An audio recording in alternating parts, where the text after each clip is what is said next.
আসসালামু আলাইকুম। আজকে আমি দেখাবো লাউ শাক কীভাবে আলু আর শিম দিয়ে ভাজি করে। এখানে আমি লাউ শাক আর শিম একসাথে কেটে সুন্দর করে ধুয়ে রেখেছি। এবার আমি একটা হাঁড়িতে আলু সুন্দর করে ধুয়ে কিছু কিছু করে কেটে নিয়েছি। একটা হাঁড়িতে আগে আলু দিয়ে দিয়েছি, এবার শাকগুলো দিয়ে দিব। আলুর মধ্যে কিছুটা লবণ দিয়ে দিলাম। এবার আমি সমস্ত শাকগুলো ধুয়ে রেখেছিলাম সেগুলো দিয়ে ভালো করে আমি ঢেকে দিব সিদ্ধ হওয়ার জন্য। কিছুক্ষণ পর নাড়াচাড়া দিয়ে ভালো করে শাকটা সিদ্ধ করে নিব, তারপর পুনরায় আবার ঢেকে দিব।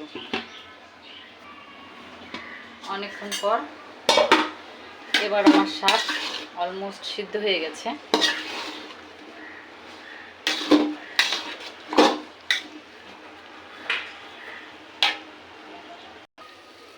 শাকটা সিদ্ধ হয়ে গেছে, আমি শাকটা একটা ঝুড়িতে রেখে দিয়েছি।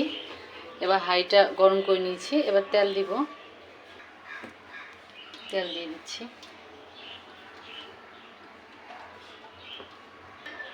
তেলটা গরম হয়ে গেলে আমি এভাবে দুটো শুকনো মরিচ কেচি দিয়ে কেটে দিব।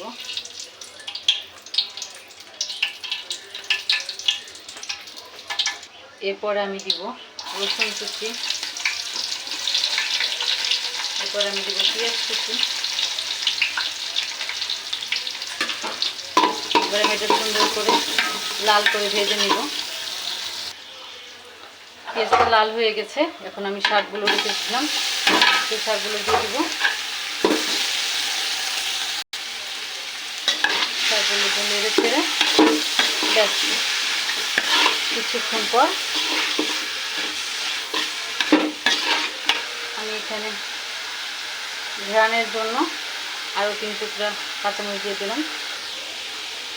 এই যে বন্ধুরা, আমার আলু আর শিম দিয়ে মজার মজার লাউ শাক ভাজি রেডি। দেখুন তো বন্ধুরা কেমন হয়েছে দেখতে। দেখতে অনেক মজা হয়েছে, খেতেও অনেক মজা হয়েছে। কেমন হয়েছে অবশ্যই কমেন্টে জানাবেন। আর আমার চ্যানেলটি যারা সাবস্ক্রাইব করেননি অবশ্যই সাবস্ক্রাইব করবেন, লাইক দিয়ে আমার পাশে থাকবেন। ধন্যবাদ। আল্লাহ হাফেজ সবাইকে।